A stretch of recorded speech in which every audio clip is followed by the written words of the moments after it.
the space that we tend to inhibit at the moment is evolving. There's digital art, there are video games, there's augmented and virtual reality. And while, these new spaces are being created, it also begs the question as to what are the skills, the technical capacities that are needed that would help grow, the sector in general. And then in the end, we also identified a value chain analysis of a select sector. So this is more of a niche topic where we can pick any one particular subsector of the creative economy, let's say animation, as I suggested earlier, and look at what are the gaps in vertical and horizontal integration. What are some of the areas within the entire value chain of animation that is weaker, where if greater push or greater support is provided, that it can help achieve greater results in terms of its development impact and also in terms of the job creation and growth.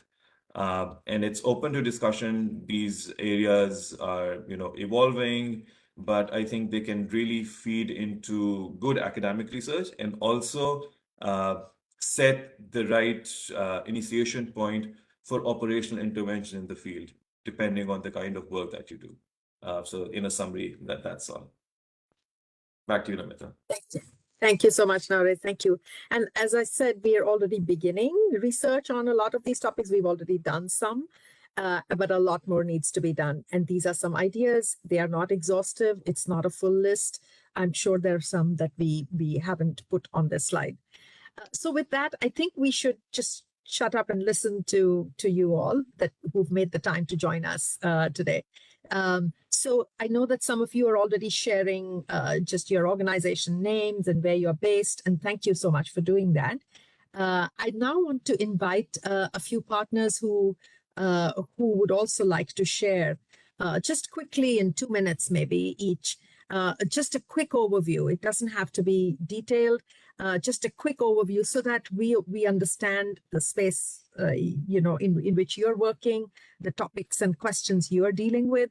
And also if you have any quick suggestions for us, and maybe if we can just go quickly one by one as for you to share. So first I'll invite Ekaterina Travkina from the OECD. So over to you, Ekaterina. I hope you do hear me. So you're very low. I can, if you could speak up, maybe. Yeah. Yeah, thank you. That's better. Louder. Thank you. Yes, maybe first of all, congratulations to the World Bank and to colleagues from GIZ for really launching this alliance. And I think it's really useful also from our OECD perspective. Well, we all know that cultural and creative sectors are great, and we all believe in their power, job creation, innovation across the economy. They breathe new life in city centers. They have a lot of social impact on well-being, on health, etc. So I guess we all believe in that. But so these are great sectors, but these are not great sectors to work in very often because it doesn't pay well. The jobs are precarious, not stable, and I'm really talking about the OECD countries' realities. So not even thinking about how it can be in job markets where there are high shares of informal jobs as well. So what we are trying to do in the OECD with this, when we work on cultural and creative sectors, we try to see how policies other than cultural policies need to be fixed. So I'm talking about employment policies, for example, social protection policies, entrepreneurship policies, innovation policies, how they should be fixed to support the job creation and economic development potential of the sector. And that's what we discuss in our recent report, the Culture Fix. So maybe that's a little bit the value added of OECD in this family of international organizations, that we don't focus so much on cultural policies, but we speak to the policymakers responsible for employment, innovation, economic development, regional development, etc. We also, in this report, we also try to summarize what are the policies that work in terms of jobs, business development, funding, public and private funding for cultural and creative sectors, and how to stimulate cultural participation. And we'll continue to work on these different subjects and on the data going forward. You asked what would be the 3-4 themes that are maybe of a priority.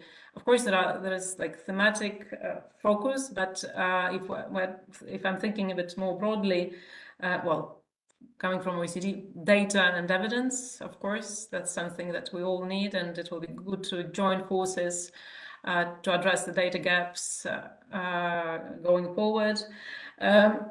Capacity building on different levels, be it at national level, at city level, or at level of institutions, organizations.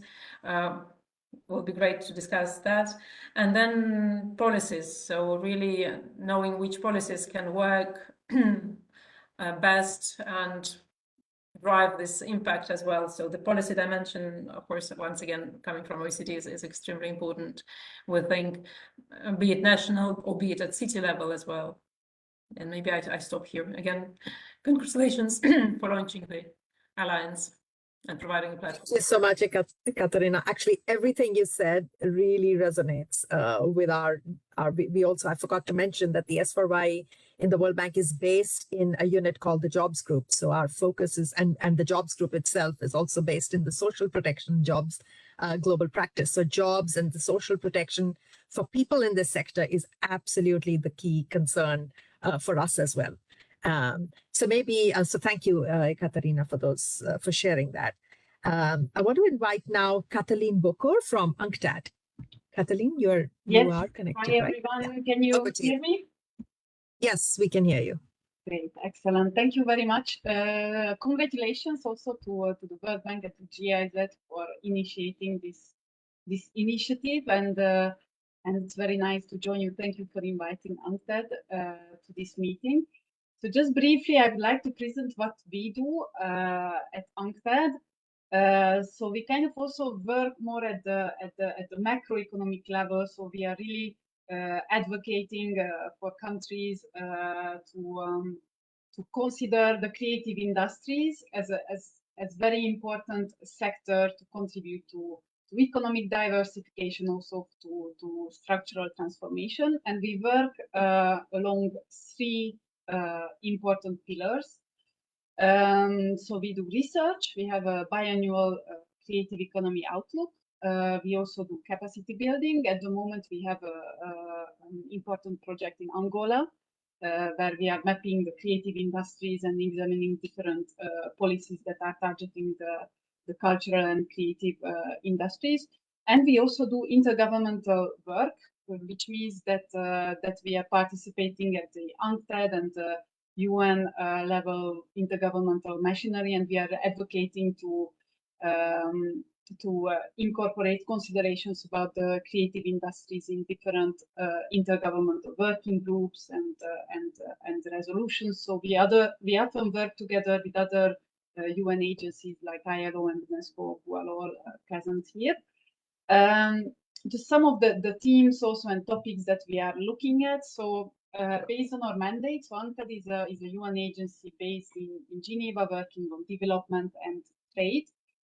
So we are compiling data about international trade in creative goods and services. This is a global database, and we are focusing on policy work and entrepreneurship, and we are really trying to promote the international trade and the importance of these sectors for developing countries. We also have a working stream on measurement issues. It was mentioned by our OECD colleague that measurement is indeed very important for any policy to consider, you know, what's going on in the economy. You need to have a good data. So we are doing also some measurement work in terms of trade in creative goods and services. And we are also conducting research on digitalization, Industry 4.0, inclusiveness with regards to youth and women as well, and also on sustainable business practices. And yes, for us as well, the priorities are really data and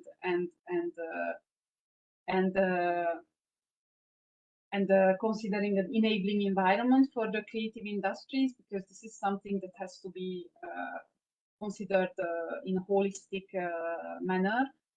So we are very happy for this initiative, and for us it would be absolutely useful to have kind of a platform where indeed we can go and collect all the information and research that other organizations do on the use and on intrinsic-ness. So that's all on my side. I don't want to take more time. Thank you very much. Thank you so much, Kathleen. And so many themes I think are just coming through very, very much in common, right? Data, enabling environment, policy, measurement, evidence, and sort of having one place where we can all come to. So thank you so much for sharing that. I want to hand it over now to Friederike from UNESCO. Thanks a lot. And just let me correct this just at the beginning. I'm from the German Commission for UNESCO, but I think colleagues from UNESCO from the headquarters are here as well. But I will speak on behalf of us, the German Commission for UNESCO, as I think the colleagues will share further details on the work on creative economy and employment from UNESCO. They do a lot as well as the headquarters, so they will share this with you next time. And today I'm very thankful for having a chance to present one of our initiatives that links very well to what you do. So first of all, thanks a lot for your invitation and congratulations. We think it's very important to build networks and to bring together, as you said, these different various aspects and actors. So from finance, culture, politics, and academia. And this is actually what we try to do with our initiative Fair Culture as well. So maybe you first would think this is more about trade. So the idea is to look at what fair trade did for other sectors like banana and other fields of agriculture, but to really learn what could we translate to the culture sector, because we think there is quite a lot of ideas, principles from the fair trade movement that would be very helpful for the culture sector as well, and especially having impact then also on employment and on fair remuneration of artists and cultural professionals. So it is linked to your initiative, I think, very much, and this is why we're really happy that we can join this alliance. I think it's a great opportunity because that's what we saw. We are the contact point for the 2005 convention in Germany, and we monitor the implementation of this UNESCO convention. So we say there is a very good legal framework to have fair access to markets, to improve the mobility of artists and also the remuneration and the employment possibilities of artists. And as you know, there is a lot of young or possibilities for youth employment as well in this field. But we see that there's huge inequalities globally. This is also the UNESCO World Reports on Culture showed this every time when they're published. The last one was last year, 2020. And when it comes to access to markets, it's still the global north dominating very much. And there's too little development of access to markets, but also of local markets. So I don't want to make it too long, but just to share, we published a study in 2021 with the German Development Ministry and the UNESCO chair at the University Laval in Canada. I will share the link in a minute. You can have a look so that I don't have to talk too much. But what we found out is that there is actually quite important linkages from fair trade with the idea of fair culture. So to translate this to the culture sector. And one of the first recommendations that was also launched at a side event at the World Conference Mondial last year in a side event was that we need a fair culture charter. So the fair trade movement, when it's over many years of working together to improve the labor rights and fair remuneration in the they created a charter, and we are now working with the international partners from all over the world to create such a charter also for the culture sector, a fair culture charter. And we are having the first consultation on this draft now in June. I will also share this in the chat in a minute. So we are happy to, if some of you would like to join, we need to join all our forces, as I said in the beginning. We see there's great initiatives like fair play, fair pay, fair music, and all kinds of different, everywhere around the world, we see initiatives popping up because we see there is need for a fairer way of working together in the culture sector.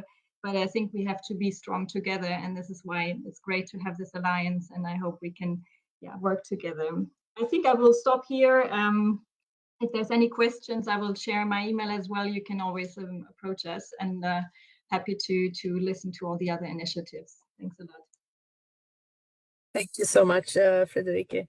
And I mean, that just listening to you, I'm just thinking it just makes it even more clear how there's need for this community so that we can share all the work that we're all doing and leading, really important work. Thank you for sharing that. I want to hand it over now to Glenn Gillis, who's chairperson of Games for Change Africa. Glenn, you're connected. Yep, I am. Thank you very much indeed, and well done on the initiative. Very excited to be taking part in this discussion.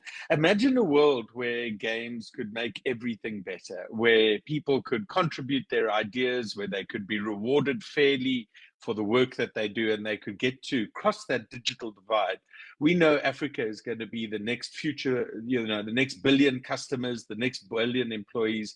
Let's make sure that they're also the next billion creators, and that they get to shape their own narrative. So Games for Change, next slide please, is part of a global community based in New York. In fact, it's our 20th birthday this year in July, and if we're around, I'd love to connect. I'll be there.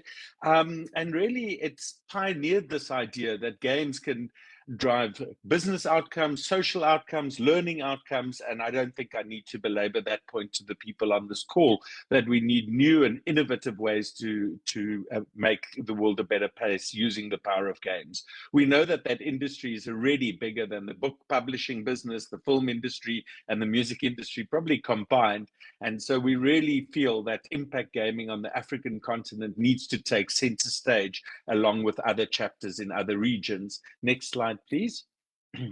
We run our festival annually in Cape Town. We've done it once. And I think this brings together people from all over the world who are really interested to see how they can contribute to solving the problems that are out there. I'm not going to repeat the things that have been said on this call already. I like the themes that are emerging. They certainly resonate with me and the chapter members who come from across the continent, and the work that we've been doing in the creative industries I've been doing it for probably 20 odd years now. And I think you guys are on the right track for sure and certain. So one of the critical things in that capacity building is also to support the institutions that try to bring together the existing role players. I know GIZ already does a great job in that area.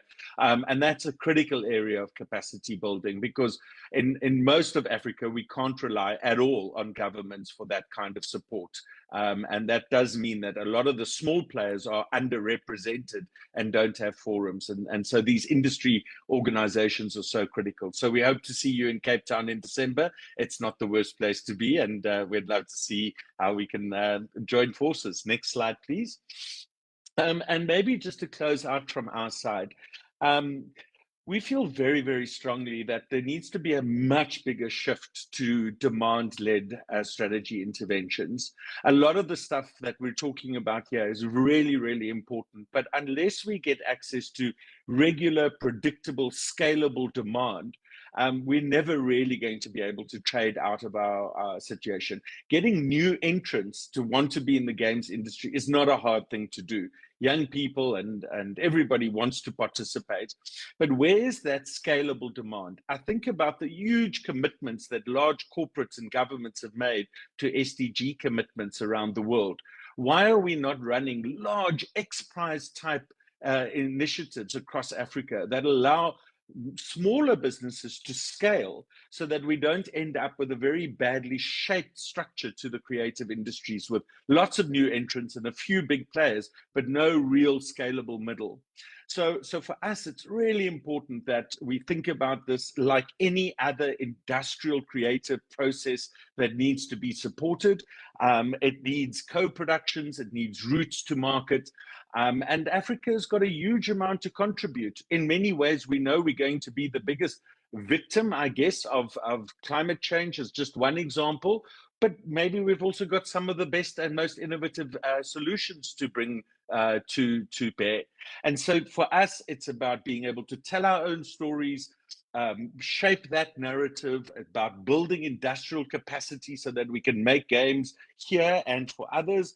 And then, of course, it means that we need to also own our own intellectual property, because without that flywheel of value falling back into the African continent, we're always just going to be selling our ideas or our time, and we're not going to unlock the potential, which I think this group sees very clearly as possible.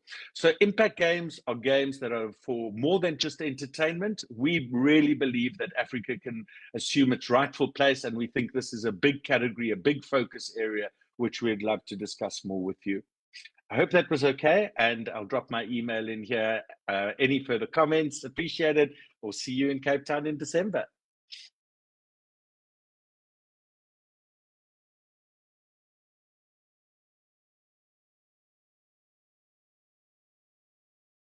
Namita, you need to mute your. Sorry.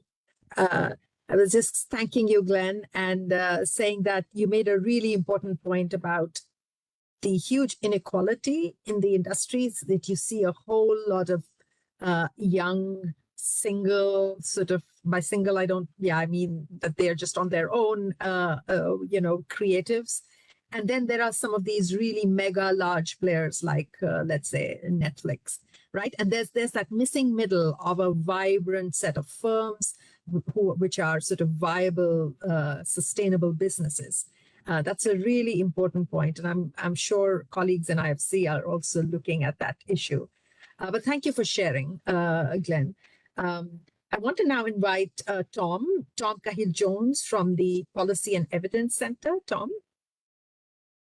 Hi everybody, yes, my name's Tom. I'm the Partnerships Manager for the Creative Industries Policy and Evidence Centre, which is based at Nesta in the UK. I'll just add a link to our website in the chat there, so if you want to follow up on any of our work or reports, then you can click there.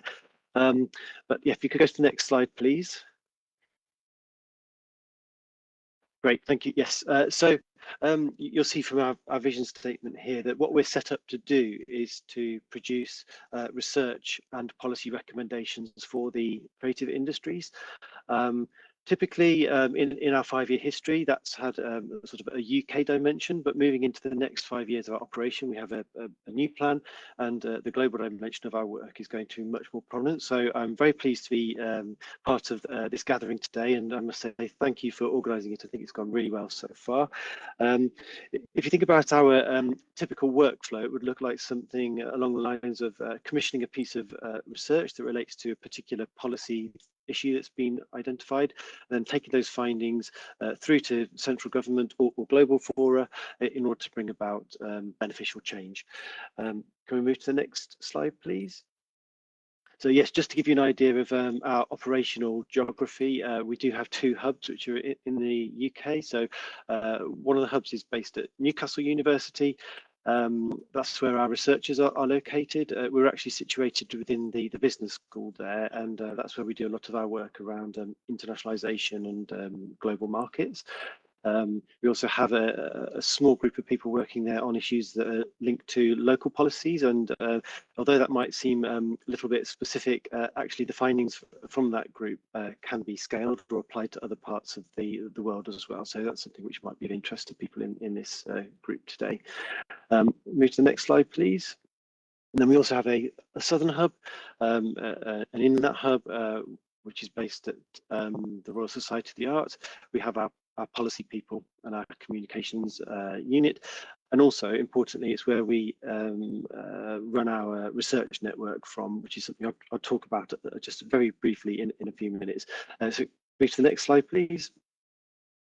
So yes, just thinking about the areas that we touch on. So we do have 4 areas of regular reporting. You can see those listed there, but they are R&D, innovation and clusters, creative education, skills and talent, internationalization, and the arts, cultural and heritage sectors more broadly.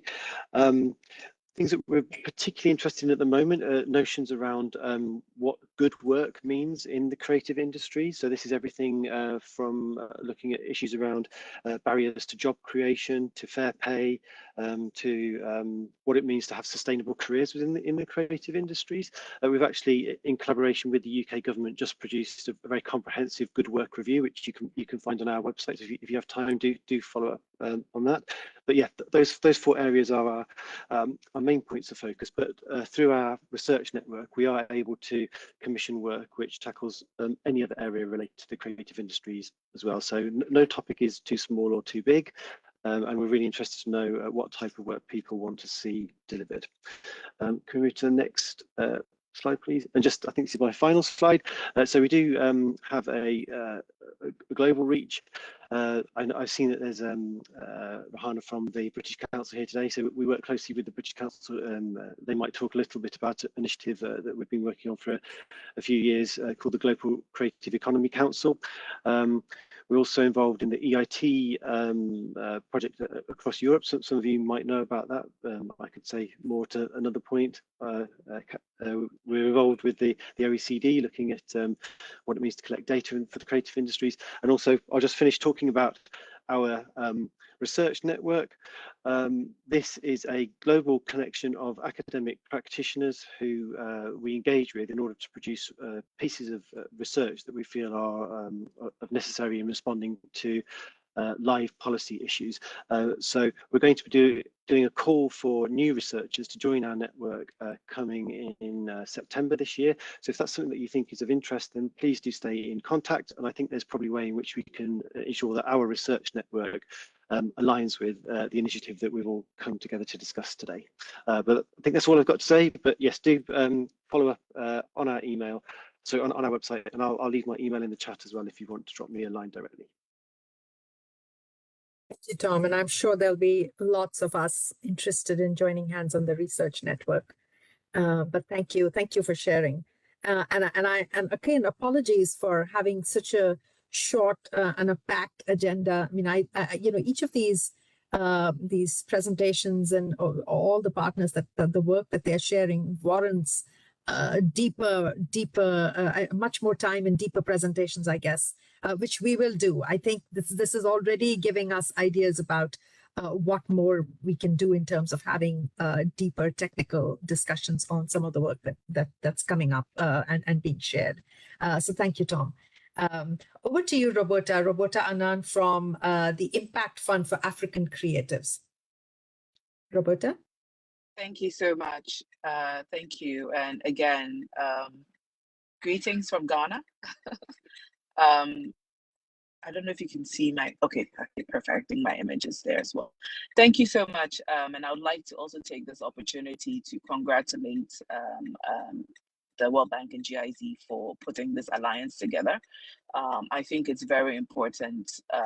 I've seen how such alliances, especially from my days in the United Nations, have helped with pushing a specific agenda. I've seen some in the listing from the Broadband Commission for Digital Development and some other alliances on environmental sustainability.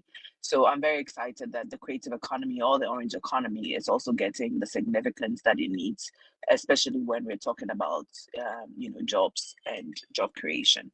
So Impact Fund for African Creatives, it's a platform. I always say to people that is we have a three-pronged approach to investing and supporting the creative and culture industries. The first is using grant mechanism, which has been structured in partnership with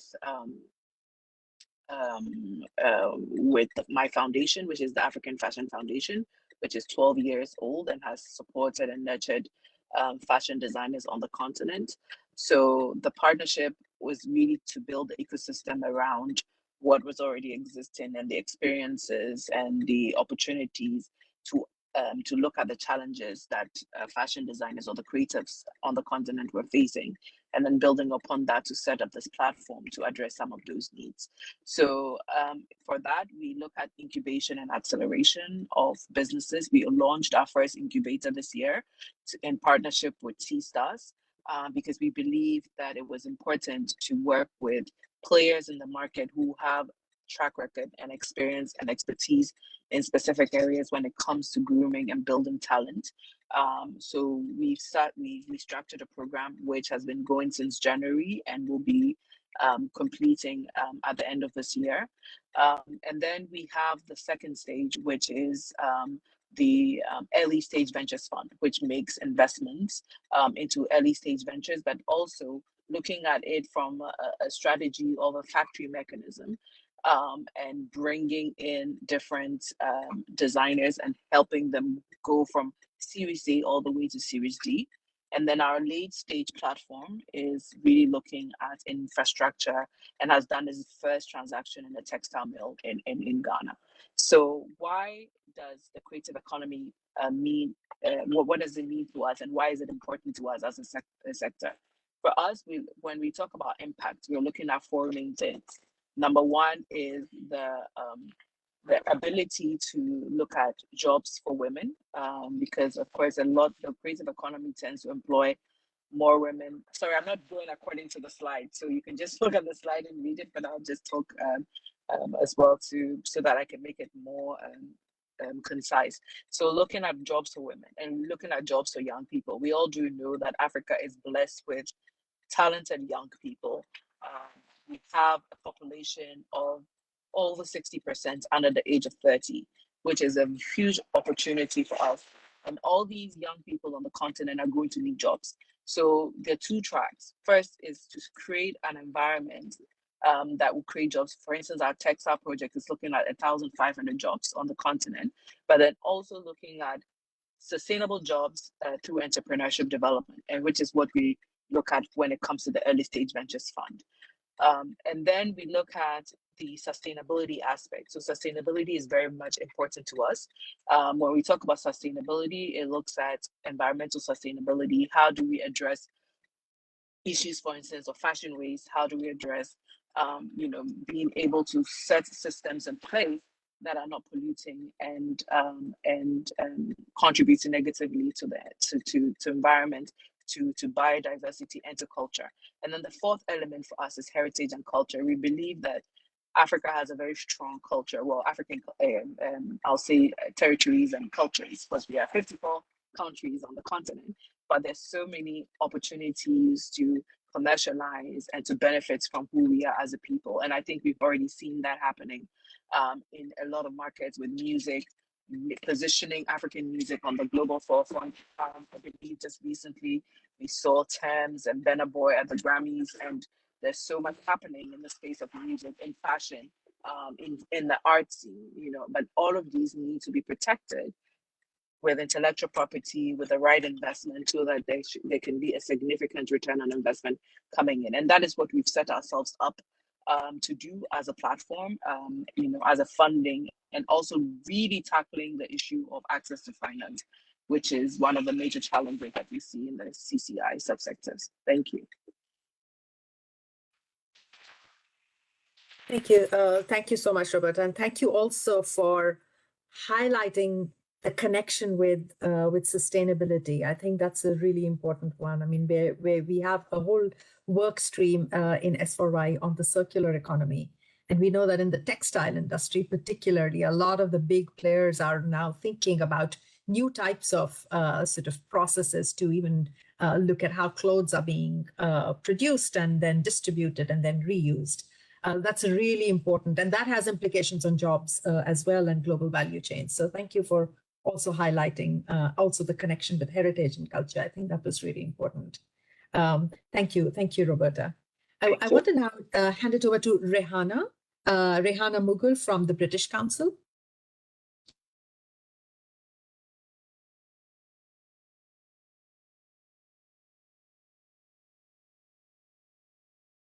Hello, Alison. afternoon. I don't know if can you hear me okay? Yes, we can hear you, but I think Alison, we probably have there you go. Now we have the right slide. Over to you, Rehana. Fabulous, thank you very much. My name is Rehana Mughal and I'm Director of the Creative Economy Programme for the British Council. I'm speaking to you today from our headquarters here in London, and I'm here with my lovely colleague, Genevieve Pace, who's our Senior Relationship Manager for Creative Economy. I'm sure that most of you are familiar with the British Council, but for those of you that are not, the British Council is the UK's international organisation for cultural relations and educational opportunities. We support peace and prosperity by building connections, understanding and trust between the people in the UK and countries around the world. We do this through our work in arts and culture and education and the English language. We work with people in over 200 countries and territories, and we have offices in more than 100 countries. Last year, we worked with 650 million people. So for the purposes of this conversation, sticking to creative economy and diversity, I'm going to hand over to Genevieve, who's going to speak very briefly about some of the strands of our work. Hi everyone, it's great to be here with you today. As you can see on the slide, there's kind of 3 focus areas that are. Genevieve, it's really hard to hear you. Oh. It's very blurred. Yeah. If you can move closer to the microphone, perhaps. Can you hear me better now? Yes, that's Great. better. Okay. So we focus on 3 key areas through our creative economy work. One of the areas is leadership and learning, where we focus on policy training initiatives and leadership initiatives for creative professionals and civil servants. We also offer a strand of work called sector development, which is supporting an enabling environment for the creative industries to thrive. This includes inbound and outbound delegations to specific countries and into the UK to extend connections and international networks. Most recently, we're working with Egypt and Iraq on developing their creative economy. And quite relevant to what we're discussing today is our strand around research, insight, and advocacy. And an example from the perspective of diversity, we have worked with the Policy and Evidence Centre, as Tom mentioned earlier. We convened the Global Creative Economy Council for the PEC, and they undertook research on the informal economy in countries including Brazil, South Africa, Indonesia, and India, looking at the challenges that young people face working in the informal economy. And I'll share links in the chat after I've finished speaking. And then we also have our colleagues that work in the research team at the British Council. They've produced a series of research focused on young people. This is called Next Generation. I'll also share the link in the chat. And it's looking at how we know that the young people will be the next kind of leaders and shape, leaders and shapers of their country. So it's looking at how we can support them to do that. Brilliant. Thanks, Genevieve. We couldn't possibly cover everything in the time that we've got today, but I'm sure Jen's going to share some of the links in the chat. But in terms of your question that you asked us around how could the British Council contribute to the Alliance, there are many ways that we could contribute, one of which, of course, is contributing to the knowledge repository. We have extensive research that we have commissioned around the world in a number of different contexts that we could bring to the table, but we'd also like to work with members of the Alliance to analyse that research and look for areas of overlap. We think there's a real strength in building that sort of community of practice. The other thing that we could bring to the table is to increase engagement with young, diverse voices through our existing programmes and through the partners that we work with. So, for example, the British Council gives out grants to organisations not only in the UK, but around the world. And there's a lot of evaluation and insight that comes from those programmes. And actually, it also gives us an opportunity to understand what works with young people. What are their ambitions? What are the barriers that affect them in entering the creative industries? And what can be done to support them to have good quality careers in the creative industries, and for those careers to be valued and supported with ongoing learning and development as part of that experience. And finally, I should mention that the other area that I think the British Council Creative Economy team and further teams actually can play a role is around advocacy.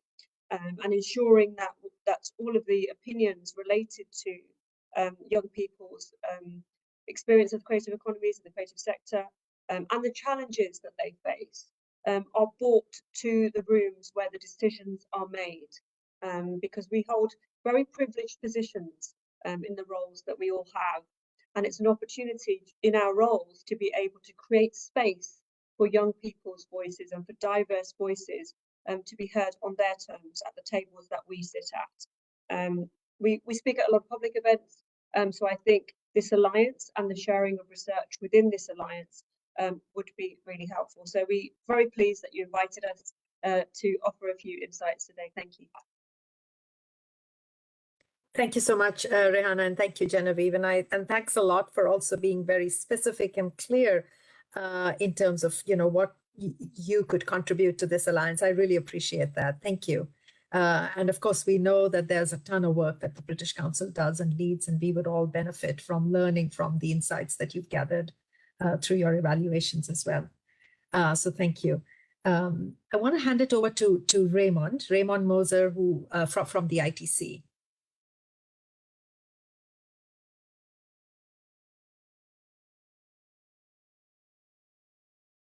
Raymond? Oh yeah, hello colleagues. I just had a network issue. I hope I'm audible now. Yes, we can hear you. Thanks so much, and thanks for having us. This is Raymond, connecting from Geneva with the International Trade Center. ITC is a joint organization of the United Nations and the World Trade Organization. We focus specifically on small businesses, competitiveness of small businesses, and help them connect to markets through different interventions. We typically work at the level of companies directly, building capacities, market linkages, access to finance. So same thing here in the creative industries, working with different creatives. We do quite a lot of work on institutional level as well, supporting business support organizations, chambers, but also technical and vocational training organizations to help bring about sector competitiveness. And we do also support policymakers in bringing about a conducive environment for the respective sectors. So we have different interventions in the creative industries. I lead a section here which is supporting our different programs on youth, on women, which is called She Trades program, and also the Ethical Fashion Initiative, which is also a global program. We do have specific country projects where we sometimes take a wide approach, where we work with creative industries in many different subsectors and have an integrated way of working with human capital development, market access, SME development. Sometimes we have specific subsectors. So for instance, we're just starting a new initiative in Uganda, specifically on the film sector, where we're working on acceleration for creatives in these industries. But we also have global programs where we are working with different partners and businesses across different industries and countries.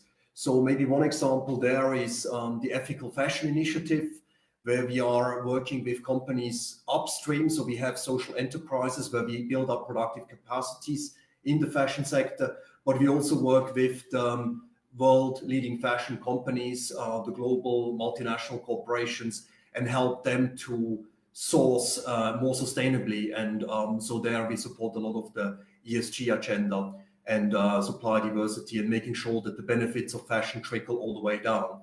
And maybe one example is also the She Trades program, where I want to maybe just talk about the collaboration that we have with GIZ as well, where we work specifically with women entrepreneurs in the creative industries. In this case, it's apparel, fashion, decor, and then we have a specific focus on women-owned companies, women entrepreneurs, and bring about the benefits there. So maybe one thing that I really resonate, I mean, this has been super interesting for us, so thank you so much for organizing it. One thing that resonated very well with the work that we do, I think it's Ahmed, you mentioned about the verticals between the creative industries and other sectors. That's something that is also quite important to the industry, to the different approaches we have. I often think, creative industries is as important, if not more important than ICT, where we often talk about, this catalyst effect that this sector has on other industries. And if we look at what we do in for instance, packaging industry, working with creatives in visual arts and so on, it's super important. I mean, we not just have the jobs and the income we generate in these sectors proper, but also the role it has in terms of competitiveness on the other industries.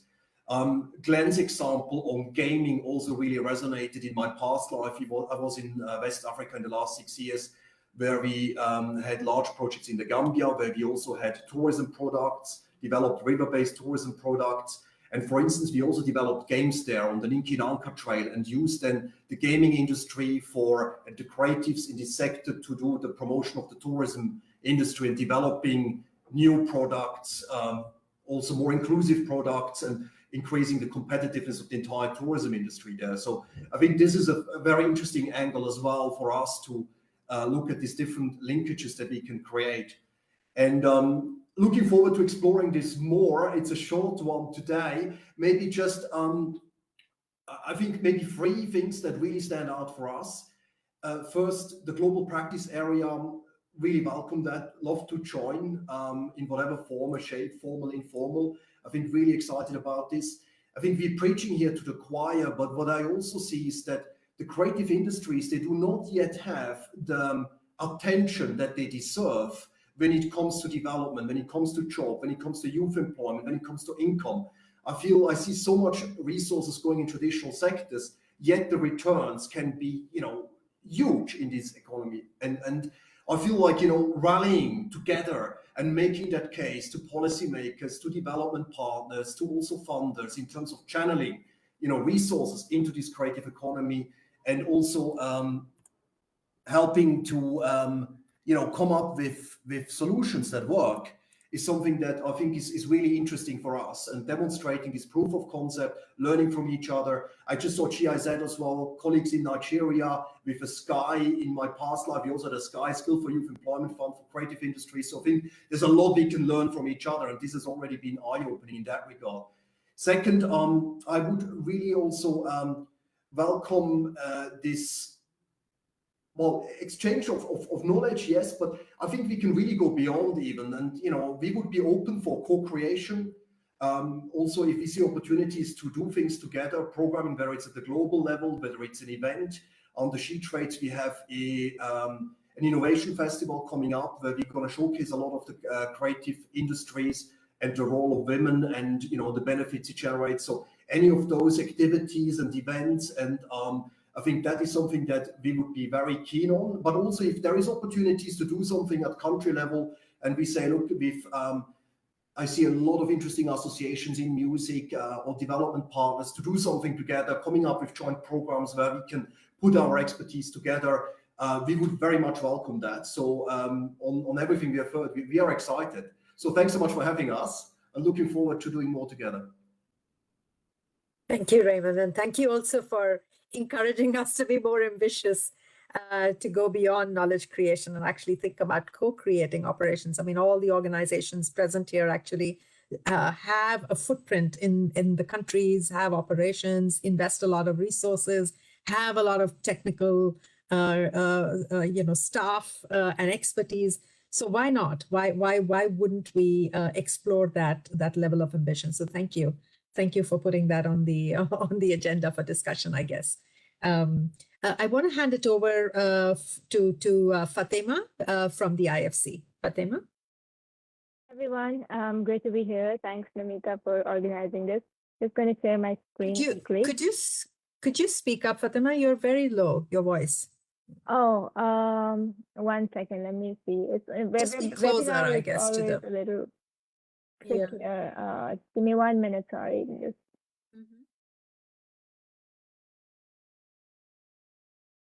Okay, tell me if it's any better. It's still a bit low, but go ahead. We can hear you, I guess. Okay, I try to just try to speak louder. I think it's not connecting to my AirPods for some reason, and that's a problem I've had with WebEx quite a few times. Although I tested it this time anyway. As long as you can hear me and you can understand, I think I'll go ahead. Okay, so yeah, please go ahead. So creative industries at IFC, we started about a year ago, and we initially, we formed a working group, something like, you have what you're working on right now, but with different external parties. But within IFC, we started a working group about a year ago. Our CEO, Makhtar Diop, is very interested and very keen on investing in the creative space. So, he championed this working group, and we started thinking about ways that IFC can help. For those of you who, I'm sure a lot of you know about us, but just to give you a little bit of understanding of where we stand within the World Bank Group umbrella, we are the private sector arm of the World Bank Group. We invest in emerging markets in the private sector. And projects, in emerging markets in the private sector. We're AAA rated. We have about $285 billion invested since our inception, and think of us as a development financial institution. So we have our major industry departments are infrastructure, manufacturing, agri-services, and financial institutions, and disruptive technologies is the fourth one. So this working group was a collaboration between all of the industry departments, trying to see how we can finance the creative industries. What we offer is the full spectrum. So we start with advisory, being part of the World Bank Group, operating under the World Bank umbrella. We can help on the regulatory front. We can help on the public-private partnership front. Then upstream is the second angle. Upstream is between advisory, so pure advisory work and investment. In the middle, we're bringing these projects to bankable stage. That's what upstream does. And investment, which is what I'm a part of, is a combination of all the products, investment products. We go from all the way from debt to equity, anything in between. And then we have other products such as trade and supply chain finance. We can mobilize. Syndication is a big angle to our investments. We provide treasury client solutions and blended finance opportunities. I wouldn't go on too much about why creative industries is so important, but we have seen that it has a major development impact, a multiplier of 2.5x, which is, because of the spillover effects and everything that creative industries involve, from direct employment to indirect employment, impact around on other sectors. It has a huge development impact potential. IFC has a two-pronged mandate. So financial sustainability, we look at commercial returns from our investments, and we also look at the development impact. So development impact is a very important angle for us. Now, creative industries have been contributing a lot to GDP in the developed markets, 2 to 7%. In the UK alone, it's 6%. UK is probably one of the most developed in terms of creative economy. And this is something that's lacking in emerging markets. Emerging markets have not really realized the full potential of creative industries. Hence, the employment potential that is there cannot be captured. The ecosystems are not very well developed. There's a scarcity of skills. So all of that is a challenge that we face when we go out in the market and try to find projects to invest in. So that's essentially what we're trying to do. We're looking at projects where we can invest and help develop the creative economy, help develop the value chain and ecosystems. Couple of trends we've seen recently, because we've been working on this for a year. We've talked to lots of stakeholders, we've talked to a lot of companies, and trying to just understand what are the trends, what are the market needs, and what are the market gaps. In terms of trends, we see an increasing focus from governments on creative industries. The reason is that now they are identifying the impact that this industry has on development. For example, to give you an example, in the media space, when you go and produce movies and animations and other content in the media space, the government and usually the developed countries have a tax incentive of 30–40%. So there's a rebate system or a tax system whereby you get back 30% of the cost when you go and produce in that country. UK has about 30%. Then in the developing markets, in emerging markets, only a few countries have that.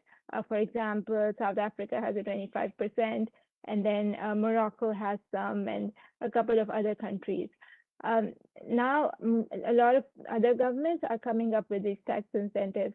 Film production has a big development impact because it employs in all the ancillary sectors, right? You have the crew, you have the local crew, You have people making outfits, makeup, lighting, all of that. So essentially, when a film is being produced in a country, it employs a lot of people within that setup. So that's something that governments are now realizing, that it's a huge there's a huge potential to generate cash from the film industry.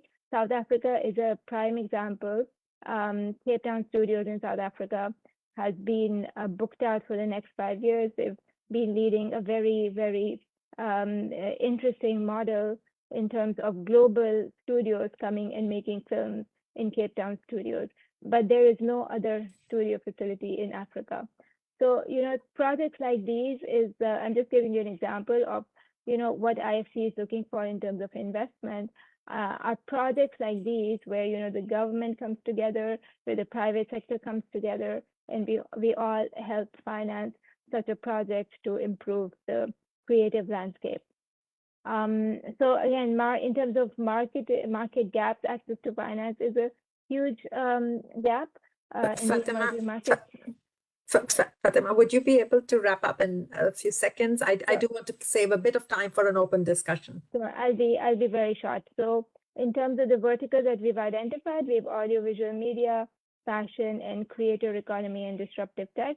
So media, very clear, so all your regular film episodic, music, sports, sound stages, studios, distribution services, and then create tech is your post-production, visual effects, content globalization, animation, virtual reality. So we're looking at all of these verticals, trying to find projects where we can invest in, and the challenge remains ecosystem, not very well developed.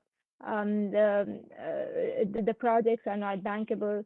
So we're still trying to identify, where we can invest. We closed one project recently in Poland.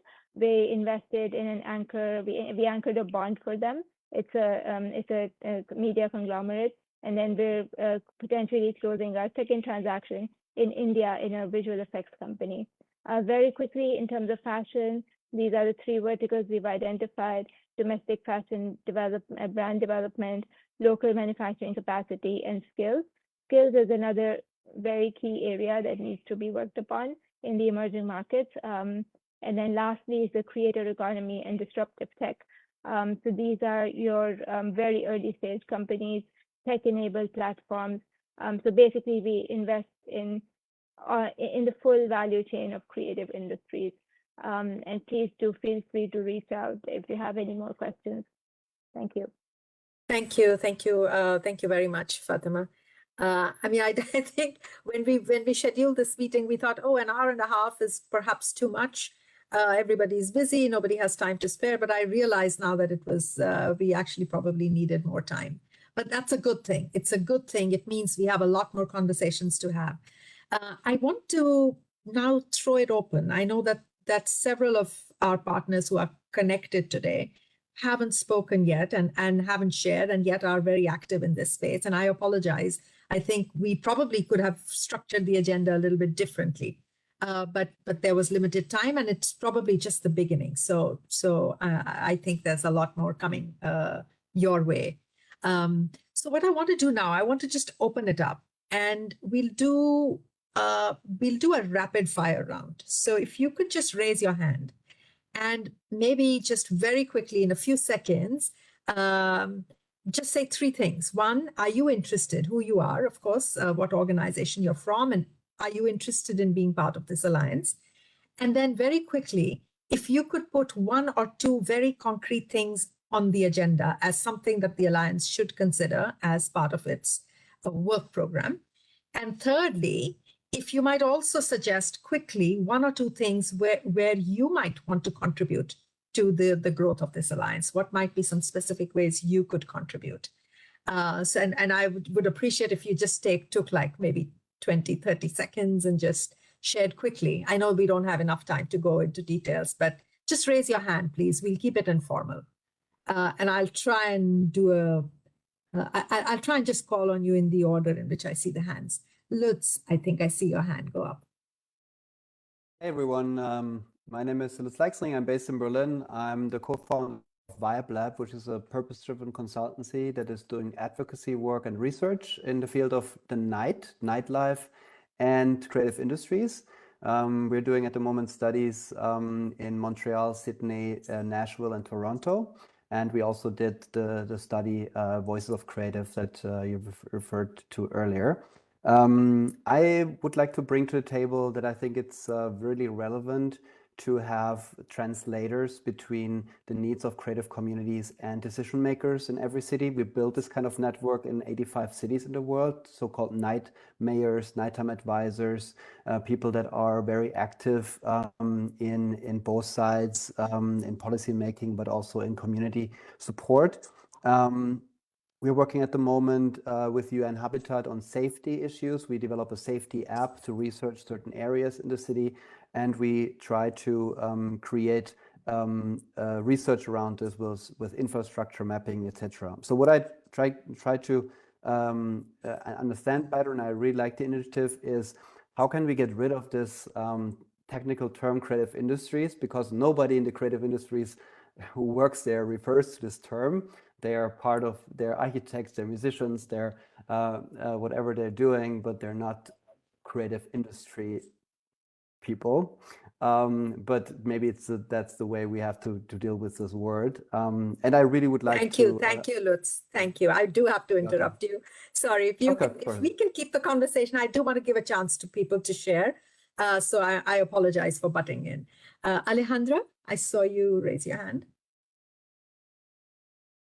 Hi, how are you? My name is Alejandra Lustardo. I work for the Inter-American Development Bank. How you know, we have been doing a lot of research about the cultural creative industry. I have two thoughts that I would like to share here today. One is that every single sector in the creative industry are very different. Even the value chain in some cases are complementary and can be grouped that are very different. So we have to make sure that we understand every single aspect of the chain so we can really align with environment and new technologies. The other thing is about the intersectoral approach.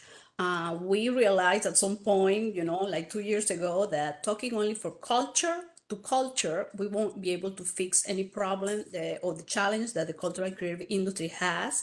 And we start working together with education, entrepreneurship, or other sectors that are going to be part of the creative industry. This is really important. This conversation is not only for the Minister of Culture, because it's not going to go anywhere. And the third comment that I would like to put on, in place as an idea that we have been, thinking around how we are going to fix this problem about finance. Any multilateral is going to be able to fix that, not even a government. So we need to create a fund, a regional fund, a global fund to help and to put the agenda with projects and realistic projects that we can do. So this is something that I wanted to put it there because we need to talk about that. Thank you. Thank you, Alejandra. 3 excellent points, actually. I made a note of it. Maybe over to you, Alex. Alex Mason. Thank you so much. So yes, Alex Masson. I live in Kenya, and I've been doing some work in cooperation with GIZ, in particular in Kenya, in the creative sector. One point that I've put in the chat, if I take it from an East Africa perspective, the creative economy as a whole doesn't exist, and keeping on talking about sectors is really important, because if we are talking, and I'm going to focus on enabling environment for the creative sector, which was, I think, the second priority of the Alliance. When we are looking just at the policy environment, it is very different depending on the sector we are talking about. And so usually putting them in a whole basket makes the conversation very complex, and it doesn't really help finding solutions. So that's one thing. The second thing, and again, just referring on East Africa, I don't want to generalize it, but there is an element about reinforcing the ecosystem from the creatives themselves, and not only looking at the policy environment, but ensuring that creatives have the tool to defend themselves and to argue what they need. We run, thanks to GIZ support, we run and Thanks. incubation. Thanks. Sorry. Yeah. Thank you. Yeah. Thanks, Alex. I just want to get to a few more people that have got their hands up, but I see your point, and I think it's resonating, right? A lot of people are saying that don't just lump the whole industry as one, take a sectoral approach. Boniface, over to you. 20 seconds. Thank you, everyone. It's a real pleasure to be here. My name is Boniface Mwali. I represent the Entertainment and Arts Journalists Association of Kenya. So we are a collective that brings together journalists who cover arts, culture, and lifestyle across the region. And we're definitely interested and excited to be part of this initiative, primarily because as journalists, within our space, we interact with creators and with artists because we are creators ourselves as writers, but also we write about the sector. And so to contribute to this process through influencing policymakers, through our platforms is very key. And I think will really add value to this process.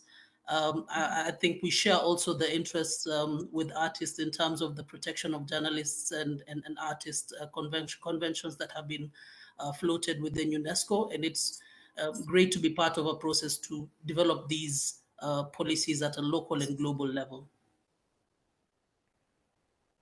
Thank you. Thank you, Boniface. Maybe over to you, Lilia.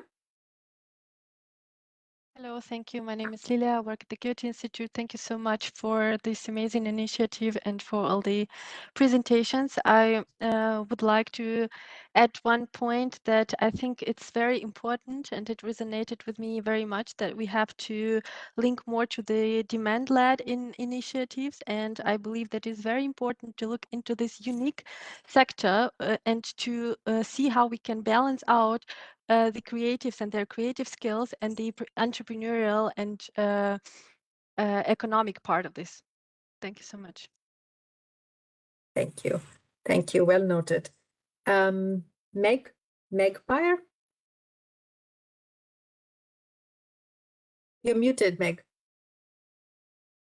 Thank you for including me in this fascinating and stimulating conversation.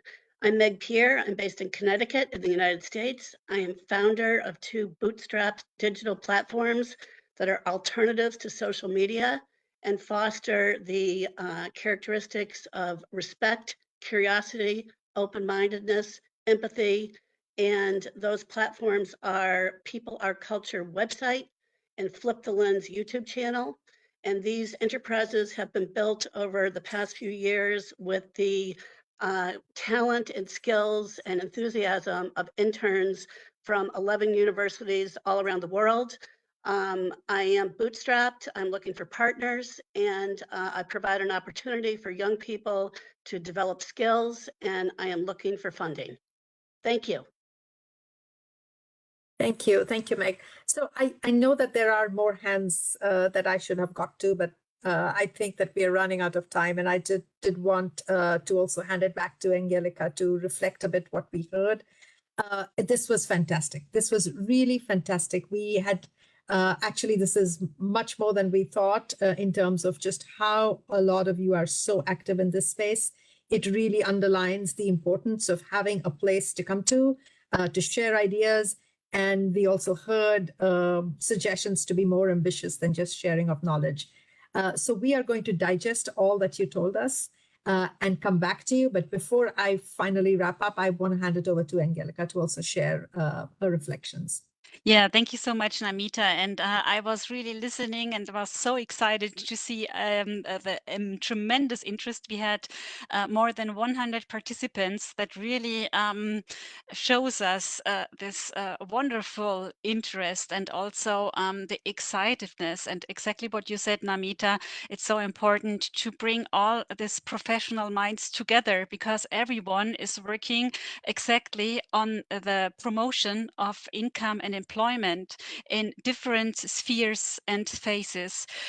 One thing what I would also like to recommend maybe next time for all of us, we heard today wonderful and great initiatives from international level, from science, from the private sector, from development organizations, and different organizations. What we did not hear so far is the perspectives from different countries as well. And exactly this is the platform is for. We want to match and we want to bring the different perspectives also together. What I heard so far is that there is a huge, not only need, but also you work already on evidence, on data. You work on the whole range of capacity building, learning, understanding, education topics. You work and would like to have more advocacy, understanding what others are doing, or even matchmaking and financing issues. I think this is a really broad topic, and the last points also reflected me to think about how we should also look into a more sectoral approach. So maybe this could be also something very important. I am also so happy to have the whole range of creatives here. Even the journalists are here represented, and the animation and gaming sector. I think this makes it so vibrant. This is also homework for us, how we should now structure, and it depends on the needs, and it depends but also on you. I think on everyone who wants to be part of this alliance. Is important to bring in his or the organization's knowledge to make it really a success. Being it research, being it the knowledge, being it the ambitiousness to go even beyond what was mentioned before in terms of co-collaboration, especially when it comes to emerging markets like gaming or animation. You know, there is a huge need for this. However, it was a real pleasure for me to listen. We thought during 5 years we know already a lot from the market, but it isn't the case. It is today again a very good example how colorful and how big the variety is of the different projects, activities within the sector, and the necessity, and it's great that you confirm it, for a common platform to join our knowledge and maybe go beyond. That's from my side. A big thanks. There will be follow-ups, of course. This is maybe Namita or Alison, Jamie